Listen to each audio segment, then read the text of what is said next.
حضرت سعد بن ابی وقاص کا مختصر واقعہ۔ حضرت سعد فرماتے ہیں کہ میں نے اسلام قبول کیا تو میری والدہ نے کہا، اے سعد، جب تک تو محمد کا دین نہیں چھوڑتا میں نہ کھاؤں گی نہ پیوں گی۔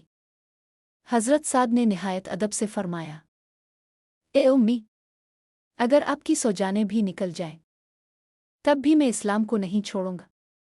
جب ان کی والدہ نے دیکھا کہ سعد اپنے ایمان پر ثابت قدم ہیں تو انہوں نے کھانا پینا دوبارہ شروع کر دیا۔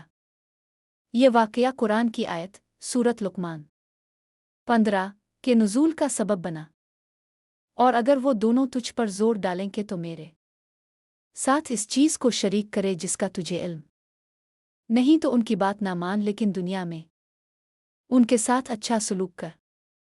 حضرت سعد بن ابی وقاص نے بعد میں کئی عظیم خدمات انجام دیں، خصوصاً جنگ قادسیہ میں مسلمانوں کی قیادت کی اور ان کے ہاتھوں ایران فتح ہوا۔ آپ کا شمار ان عظیم صحابہ میں ہوتا ہے جنہوں نے اسلام کے لیے اپنی جان مال اور خاندان سب قربان کیے۔